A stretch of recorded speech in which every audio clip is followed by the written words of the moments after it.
Morning. Episode 33. Right.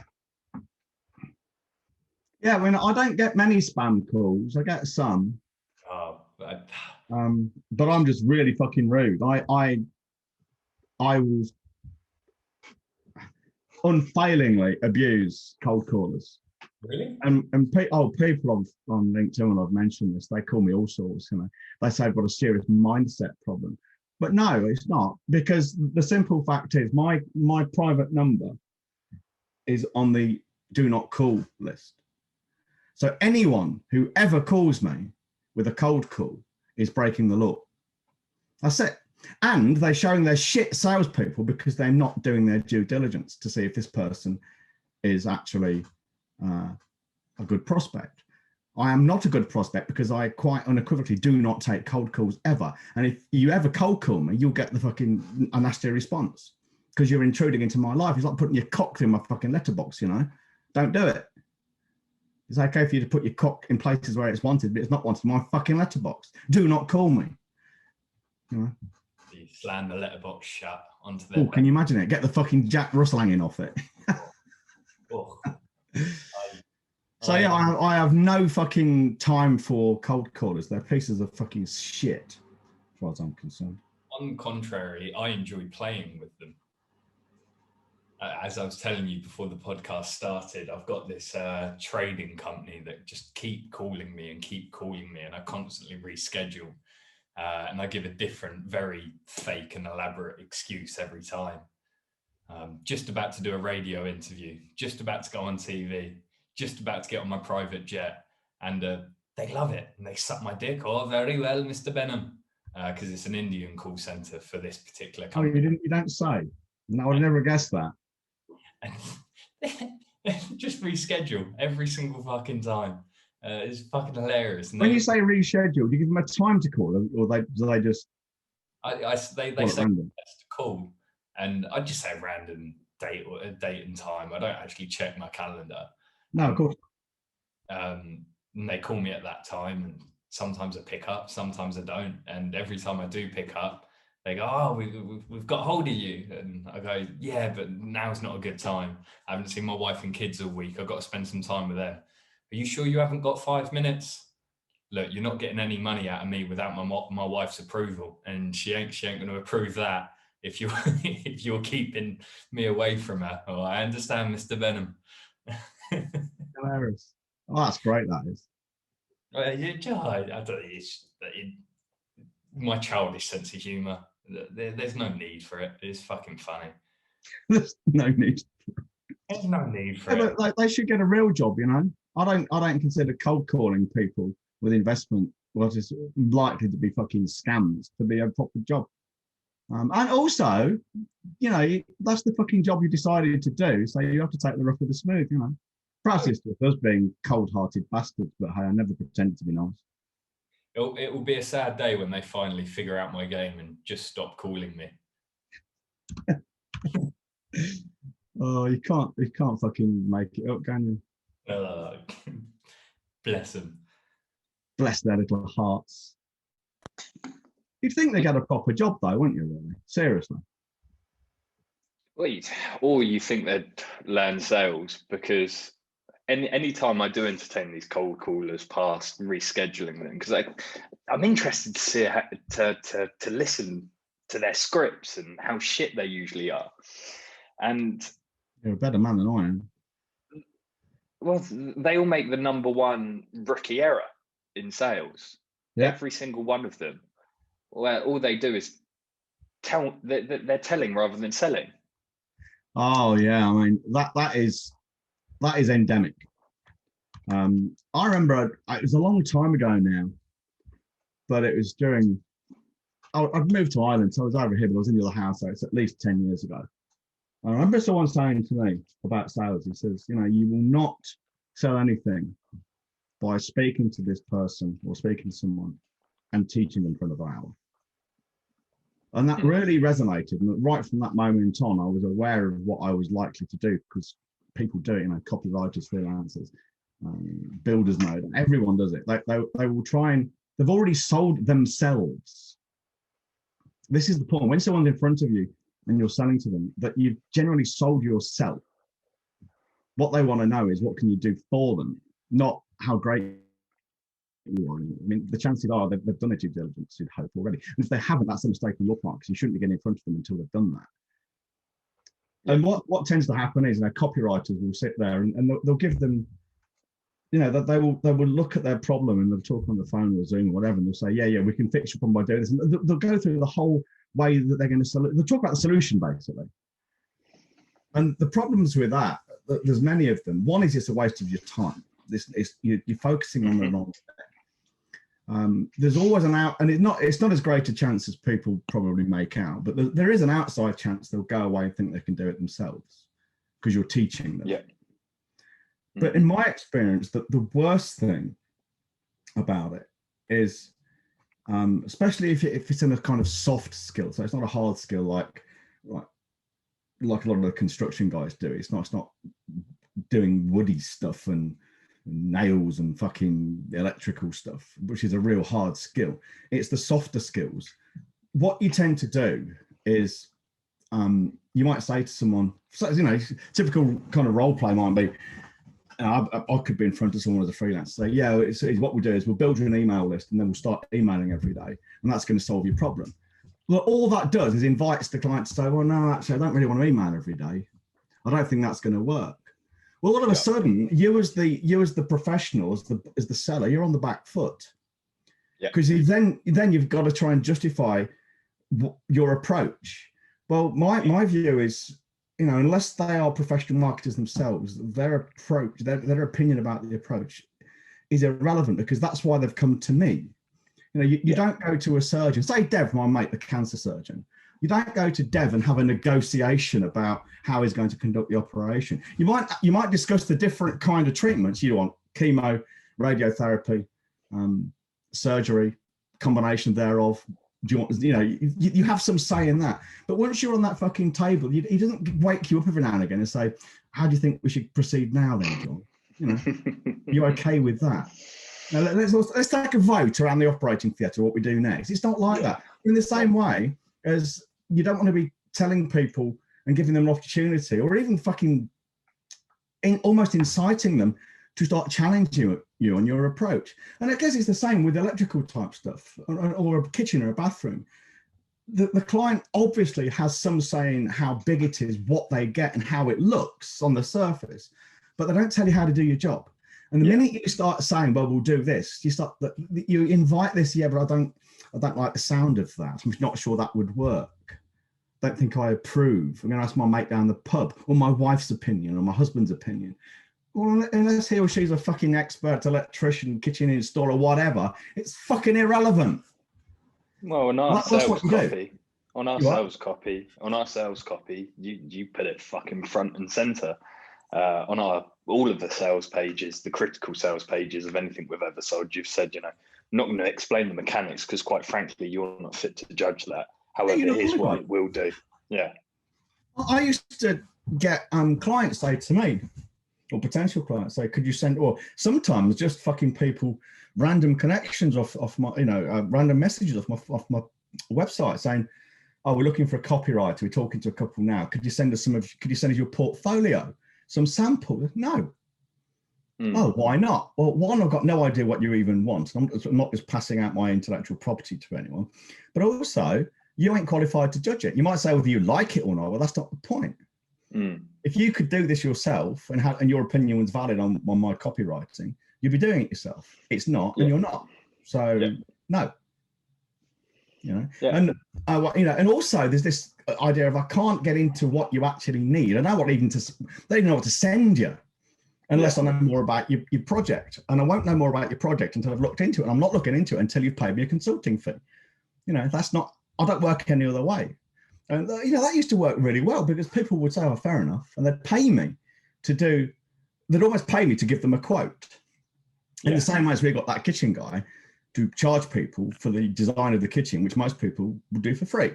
Yeah. They do it as a lead magnet. He did it as part of the sale. And he would say, he would say to people, if he would design your kitchen, I think it was 150 quid, 200 quid or something he would charge. Only a small amount of money. Yeah, it was nominal. Nominal fee. But the thing is, it shows their earnest it almost guarantees the sale anyway because of this commitment. Yeah. But also he would say, and if you do go ahead with the kitchen, we'll roll it in with the fee for the kitchen, so it's free. Yeah. It is free. And anyone could do that, and everyone probably fucking should, but they don't because they're afraid.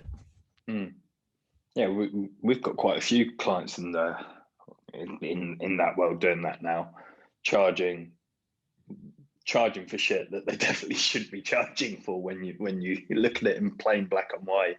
But since it's typically the done way to do these various things for free, monkey see, monkey do, and they end up doing it for free.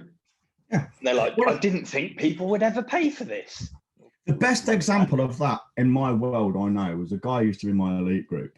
A bit of a wanker actually, but he didn't stay too long, and he actually stiffed a friend of mine. But the point is, what he did was pretty cool. Not when he stiffed my friend, but they were selling software, and what they would do is they would often give away extra modules, bolt-ons to handle different parts of the software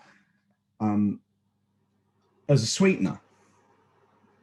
And he stopped doing that, and he said it was just a spur of the moment thing. And he heard the words coming out of his own mouth, £80,000, 80 grand upsell. And the client just said, yeah, that's cool. And he said, the number of times we've given that away, just as a free bonus, just because we've got the business, the goodwill. And we did an 80K upsell and nobody batted an eyelid. He said it was so revelatory. No shit. But that's getting off the point. The point is, if you start talking solutions to people during your sales process, you are almost certainly going to lose it. Yeah. There may be some, again, there are situations where it may be appropriate. Say when I was in software engineering, we were doing an automated, a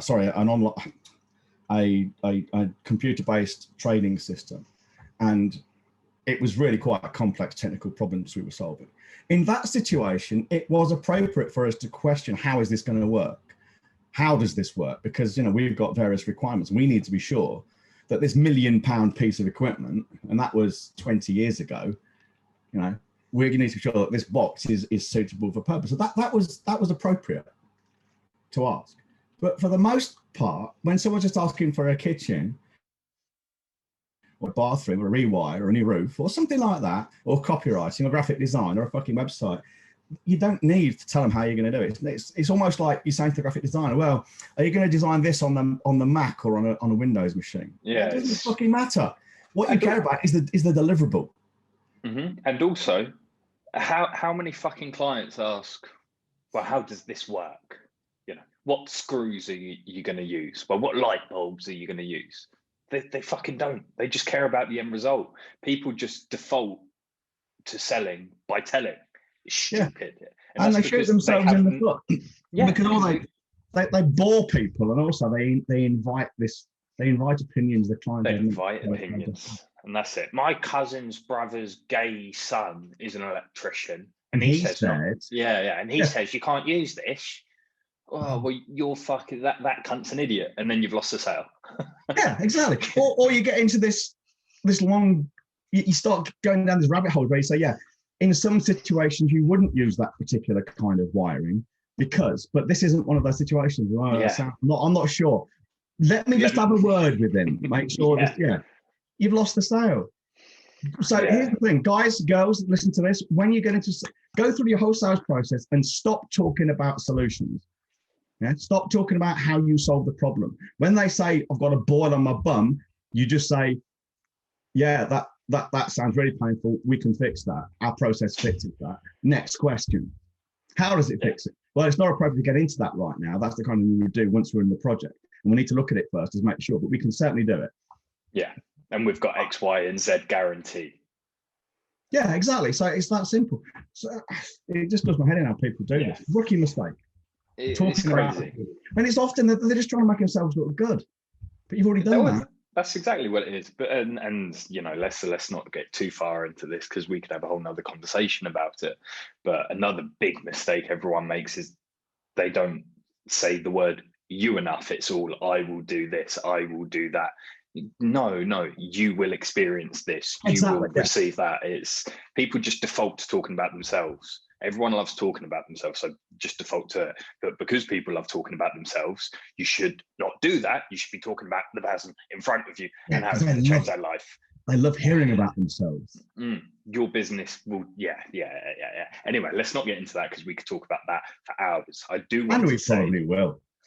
Eventually, that when you move to actually selling rather than telling, you will still run into objections.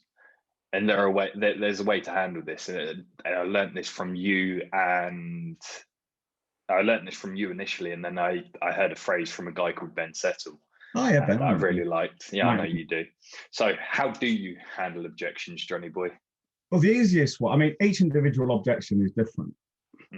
So how I handle a specific one depends on the context. But generally, the way to handle an objection is to bring it up first.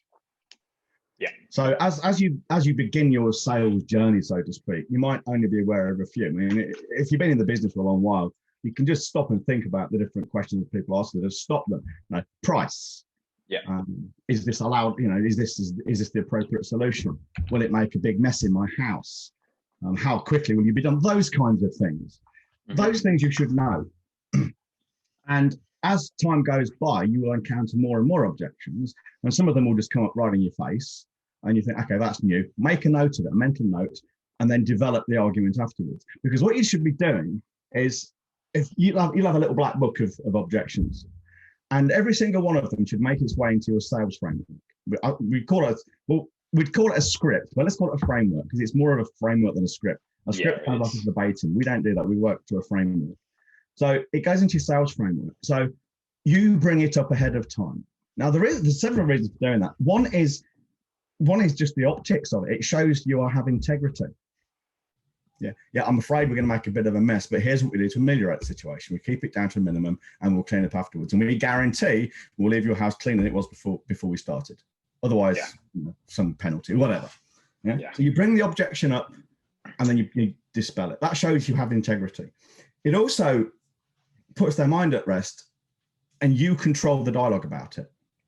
You're not in this situation where, yes, 9 active hours. You're not in this situation where Hang on a minute. 9 active hours? You fucking sat there. I know, but it's when you wave your arms around. These things aren't that accurate, but they are consistently inaccurate. So they are a good guide. You just celebrated a false win. Hey, sue me. Sue me. I've still got bigger fucking muscles than you have. Anyway, if you bring the objection up, it shows you have integrity, but also it enables you to maintain control of it.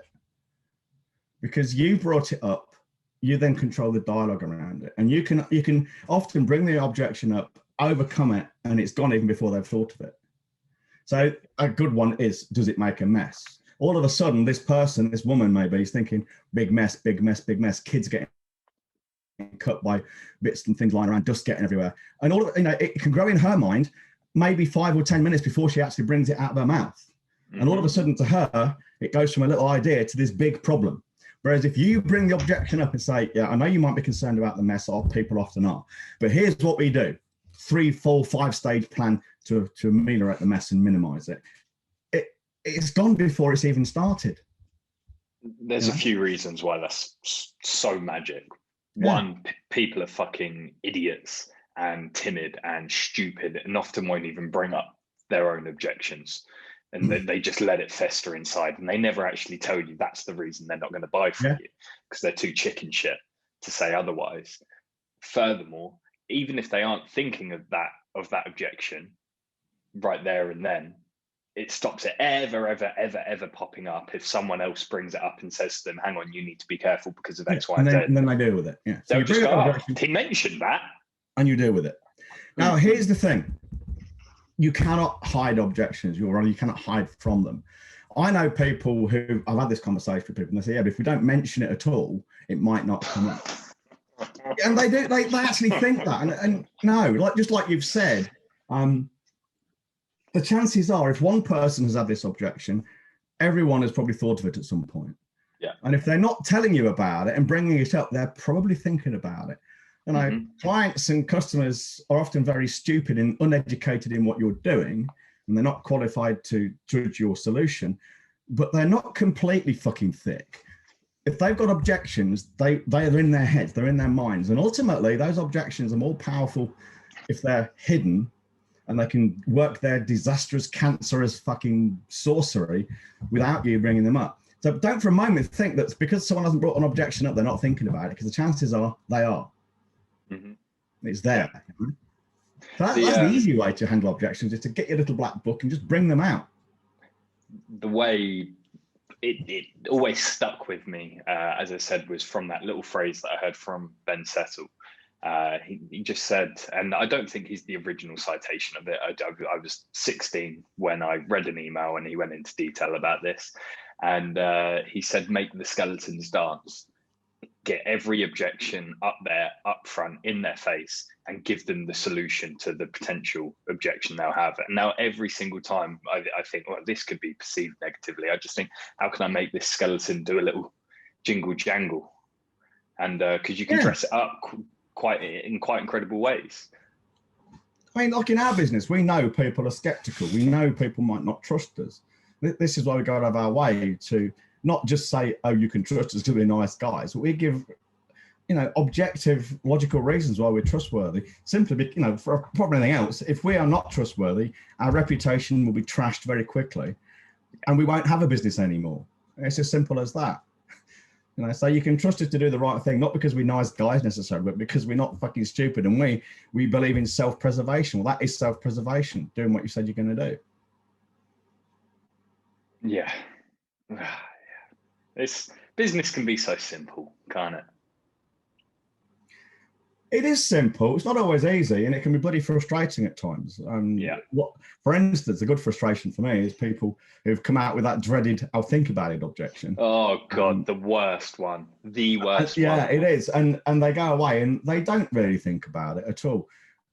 I mean, I got so sick and tired of it, I figured out ways to stop it coming up. We'll come to those in a minute. But because what I found was when people say, I'll go away and think about it, they don't. No. It's effectively a no. I can think of only two people. I can only think of two people, who said, I'll think about it, and have actually come back and said yes. And that's in 8 years. Because most people just don't. I mean, sometimes it's just a no that they're afraid to say.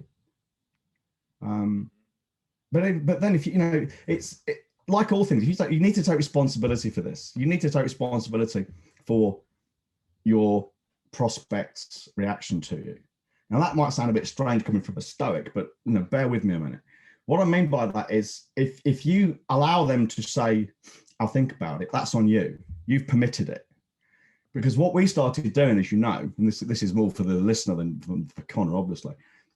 What we started doing was we made it so I'll think about it was not an allowable answer at the end of a sales call. Yeah.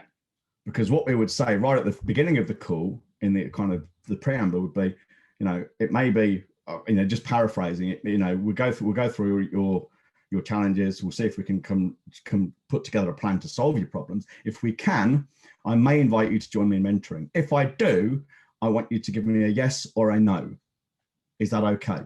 If you've got questions, I'll answer them. But by the end of the call, I want a yes or a no. Is that okay? And if they ever said no, it's not. I would say, well, we're not doing the call then. And we can reschedule the call to a point where you would either say yes or no. Either's fine, but I want one or the other. And I would say, because when people say they're going to go and think about it, nothing happens, or they don't solve the problem, it would be a waste of my time and a waste of yours. Now, some people say, oh, that's high pressure. No, it isn't. It's not high pressure selling. It is pressure of a kind, meaning I'm expecting a decision from you. But that's because it's my time. I'm not wasting my time on someone who might say, I'm going to go and think about it. I'm going to spend my time and give you value on the phone. You are going to give me something in return. Quid pro quo, like we talked about the other day. My quid pro quo is I want an answer from you. And now twice I've had people renege on that at the end of the call. And both times I've said, well, the first time it happened, and I mean only twice as well. So in all the calls I've done, and when I've been doing that for a couple of years now, I've only ever had two people break their word. The first one said, I'm going to go away and think about it, and I'll join you later. I'll come back to you. And I said, no, you won't. I said, because you've just broken your word. You've lied to me. If you're prepared to lie to me about this, I don't know what else you're going to lie about. So don't bother. We're done. And the second one was even funnier. The guy says, oh, I'm not deciding now. And he starts kind of equivocating. He starts sort of mouthing off with things. I stopped him and said, listen, I'm going to make this really easy for you. I'm withdrawing my offer. You can't join me because you've just broken your word. And I know from experience, if you do join us, you won't do what I tell you to do. This is not going to end well. So I'm going to take the decision away from you. He started chatting shit and all, didn't he? I remember. Oh, he was all right. He chatted some shite, some utter fucking shit. Yeah, I was. Well, the thing is, it's just another kind of filter as well. Yeah, it is. It's a massive filter of who we will and won't allow to work with us. These, I'll think about it, but then I can already guarantee there's people going, well, that's unfair. It's high pressure and this, that, and the other. But as you said, you state it very clearly up front, and if they're not comfortable with that, they can leave. You know, we're not holding them captive and spurring it onto them. And secondly, that when we was running that sales process, because obviously it's different now, that sales process was fucking epic to be a part of. Even the people that said no thoroughly enjoyed the process, because the calls genuinely are valuable. They got something out of it, didn't they? Yeah, the call they have with me, they get something out of. The call they have with you, they get something out of. So, yeah, I mean, it's really important to be clear here. This is not high pressure selling because, as you said, we tell them up front, and they can leave before they get into it. You know, in the first 5 or 10 minutes, they can leave, and there's nothing else to be said. If they want my time, something from an hour on the phone, that's just a problem. That's just something I'm asking for in return. That's not high pressure. It's courtesy. What would be high pressure would be getting to the end, not saying anything, getting to the end of the call, and almost keeping them on the call until they give you a yes or a no. A little bit like a fucking sleazy double glazing salesman who won't leave your living room until you've signed, until you've agreed to say yes. And I've heard of people doing that. Yeah, constant objection. I won't mention the firm in case it's wrong, and I want to get fucking sued. But it's a very popular firm, and I've heard of people who've actually turned the lights out and gone to bed and left the salesman sitting in the chair. That's crazy. Because he just wouldn't fucking leave. I don't understand how that happened. I would just fucking throw him out. I'd say, you either leave or I throw you out. One way or the other, you're going out the house. Pick a window. Pick a window, and then I'll sign the form because I'll need a new one. Yeah, so you know, but that's people for me to throw you through, and then I'll sign your fucking form. But, I don't know why that's tickled me. That would be high pressure, getting to the end of the call and springing it on them and getting funny with them. But right at the beginning, just say, I want a decision, yes or no, at the end of it, if I invite you to join. If you're not prepared to do that, then I'm not prepared to do the call. That's consent, you know. And we're all about the thing consent. Is, people will level those kinds of accusations because they're scared to do it. Oh, and it gives them an out. Oh, it's high pressure, not going to do that because that's wrong. That's bullshit. It's just a bullshit excuse because you're afraid to do it. It's projection. It's not high pressure at all. You're just a fucking pussy. Projection, like we spoke about yesterday. Projection. I went to bed thinking about how we got the words confused and how I just had a crisis over my understanding. Hang on. What's this fucking we business? You got fucking confused. I didn't get fucking confused. Recorded. No, I didn't get confused. No, I didn't get confused. La la la la la la. Not listening. Not listening. Not listening. Not listening. We was on the same page, and you was like, "No, we're not, Connor." And we fucking was the whole fucking time. I listened to it back. We were not. Like, you were the fucking confused one. You're a typical twat. I'm the bigger person, so you're right. Yeah, absolutely. I fucking hate being patronised. You know that. I'm really proud of you for being so brave and letting me know how you felt in that moment.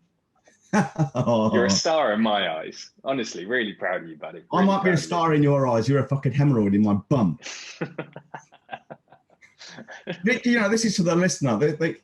Connor's nickname is Preparation. Preparation H. You know, he's for hemorrhoids, pain in the arse. That's gone straight over my head. Yeah, most things fucking do because you're stupid and uninformed. No, I've got hair. Usually it gets stuck in it, stays there Oh for a yeah, while. of course they won't have seen your hair, will they? Your fucking long, greasy, fucking gay man hair. They would have seen it. A couple of podcasts ago, I did it without a hat. Did you? Yeah. All you need, right, is a fucking wife beater, and put your hair so it was like a mullet. Oh mate, you could do a mullet now, mate. I really could, a fucking good one and all. Yeah, you could. I remember, I'm old enough to remember when mullets were fucking fashionable. I never had one, but my brother had a mullet. He was one of the first I recall having a mullet, and they were cool at the time. Oh my actual fucking God. Can you imagine? Mullets being cool. Well, fashion's secular, so surely it'd come back into fashion at some point. You'd have thought so. I can't help but think some fashions are so bad, they never will. And I think the mullet has to be one of them. I think the fashion trend of really neon clothing as well has to go. Do you remember that one? Yeah, and flares. I mean, you won't remember flares the first time round. They did make a comeback, but not in the same way. Nowhere near. And also, you wouldn't remember. You used to have turn-ups on your jeans. So you got your dark blue of your jeans, and then you would have a turn-up, so you have the pale side. I still do that. Yeah, but that's not a fashion statement. That's because you've got fucking funny legs. That was a fashion statement. I mean, honestly, the platform shoes, they made a bit of a comeback. We're not in the same way. They did in the Gothic community. Yeah, but not. Yeah, I suppose. Yeah, I guess you're right. Really, don't really know much about goth. I remember the first goth I ever saw in real life, as in not on the TV. I was probably in my early 20s. Yeah, I was in my early 20s. And I was in Chelmsford. I was on a pre-university course because my employer sent me to uni. I had to do this conversion course between the end of O-level or the end of my apprenticeship and entry to uni. And I was in Chelmsford and I went to the shops and this fucking girl walks out. And I looked at her and I did it because I thought, she looks like a giant bat. Because she had fucking really big hair like the bird out of, is it The Cure? Yeah. Really big black hair. And this long, it looked like a poncho. It was probably a cloak. Bright red lips. And I thought, she's a fucking bat. And she was really tall as well. She was probably about 6 foot. And I thought, that's fucking scary, that is, man. Oh. People are strange things, aren't they? They're the goths that think they're really edgy and scary because they fucking draw pentagons and whatnot on their walls. They piss me off. Pentagrams, sorry, not pentagons. They're just drawing a fucking shape on their wall. Drawing scary geometry. Yeah. Oh god, but they piss me off. It's like, oh, we're not scared of the devil. We're doing this. The devil's not real, you fucking nonce bucket. Yeah, fucking twat. Who are you kidding? I'll just superstitious people. They just do my fucking nutting. Oh god, yeah. Anyway, I like. You know what gets me right? What gets me? What gets you? I mean, no disrespect to the man, because I think he was one of those people who's worthy of respect. Captain Tom. Yeah, he's worthy. But what I find fucking great my teeth at it is when people say rest in peace, and he's now up there looking down at us. No, he isn't. He's dead. You know, even non-religious people will say this. Why? He's not resting. He's dead. That's where we all go. We just, consciousness, as far as we can tell, is an emergent property of the complex adaptive system of our neurons. When we die, it just dissipates. Entropy just takes it away. We just cease to be. Yeah. And all this resting in peace, and he's now looking down at us. It's just it's a sop for weak-minded people. I'd much rather the acknowledgement of someone's death, what they did right in life and what they did wrong in life, because there's a lot to learn from people dying. There's a fucking lot to learn from the end of people's lives, and the way people try to skirt around it like they're still in existence somehow, somewhere. It's just looking down on us. Yeah, she's the only place they smiling. No, she's not. Yeah. She's dead. The only place they exist now is in your memory, and that's perfectly fine. Why does there have to be these phrases that are apparently comforting? I had someone say to me, when my nan died, I was really close to my nan, loved her to pieces. She's still with you, Connor. It's like, no, she isn't. She's dead. I have a ring, but that's about it. Why are you saying that to me? Well, you know, she'd be proud of you. Well, yeah, she would be fucking proud of me, but she's not here to see it, is she? Yeah, like, yeah. When my parents died, it was the same kind of thing. I had people they died 10 years apart, but people at the funerals and so sorry for your loss, but he's in a better place now. No, he isn't. He's fucking dead. Last time I saw him, he's in a pine box. Now he's in that fucking oven. Yeah. Also, get this right. We've got our cat. She's over there somewhere buried. And I took her to the vet to have her put down because Sarah was too upset. So I just took her in and they stuck the needle in, they injected her and she went off. And the vet turned to me and she says, yeah, she's up there now running around the field like a little kitten with all the other cats. And I just looked at her and says, no, she's not. She's dead. I'm not stupid. Fucking woman, her jaw went. But the thing is, I wouldn't argue if someone said that to me, especially not a vet, because I'd just be like, well, I want to keep the vet happy, make them feel like they've done a good deed. But you're so autistic. You're like, no, they're not. Twat. Yeah, well, it didn't make any sense at all. The cat's fucking dead. I wasn't even that upset. I mean, I didn't like the damn thing. I wouldn't have hurt it. I gave it a good send-off. But this nonsense of always in a bed, well, she's running around now like a little kitten with all the rest of the cats. She's not. She's dead, mate, honestly. And I'm going to take her body and bury her in the fucking orchard. When we took Roy, this was just over a year ago now, he was a 15, 14-year-old setter. Took him to the vet. The vet was great. He went away, went really quietly, and the vet just turned to us and says, because he did it in the back of the car because he couldn't get in there. He was just too old. And the vet just said, that was a good death. You can't ask him more than that, can you? Now that's better because the vet was acknowledging he's gone. And it was a good death. He just slipped away. Peaceful, painless. Very peaceful, painless. And it was me and the neighbour who actually owned him and he lived with us. We were both there stroking him and comforting him. And he just slips away. But the vet didn't go out with any of this sentimental bullshit about the afterlife. You know, there isn't one as far as we know. He's in Devon now. He's in Devon with the other dog. Going down into Cornwall. This is why you're brilliant, John. When people say to me, well, what's it like working with John? Or, you know, how do you work with John? It's like, well, I can't imagine not working with anyone else because other people lie. They try and save people's faces and feelings when John just calls a spade a spade. No, the cat's not in heaven. Fuck you. That's dead. Well, the thing is, when you lie to try and save someone's feelings, first, I find it very difficult to do anyway, because I don't even know that I'm not supposed to. I don't understand where the boundary is. The typical social boundary. I don't really get where that is. But I've also thought about it logically. And that is, I don't really have the right to save someone's feelings, because if I do that, I'm depriving them of the opportunity to deal with something unpleasant themselves. And how do we get stronger? Well, we go into a gym and we lift heavy weights, which is uncomfortable and painful. And then we grow. Well, in the same way as when we deal with difficult things, we grow as people. If someone's constantly taking away that stimulus, you won't grow. You'll be weak. And I think that's what's happening with kids these days. We are turning out into the world from schools and universities, a generation after generation of weak, ineffectual, fucking snowflake children. And it won't end well, and it's not going well right now. Nope. It's just not. We should be teaching kids to be resilient. You know, yes, we should help them, defend them, and teach them, and teach them it's wrong to bully and to steal and to hit other children, but also tell them it's going to happen anyway. So you need to learn to deal with it. By all means, tell an adult when you're being bullied, but in between those two times, stick up for yourself. Yeah. There should be no punishment for fucking beating up a bully like there is nowadays. There wasn't when I was a kid. It just didn't happen. There are nowadays. Just because the parents and the bully, well, he's not a bully, is he? He's been violently beaten up. Not my lad. Yeah, your son's a cunt. Offered counselling and shit. Yeah, no, your son's a cunt. Talking about death, right? When I was at school, every now and again, you'd have a school kid die. It's sad. It's always sad when children die, but we'd go into school, be an assembly, and we'd announce that someone had sadly passed away.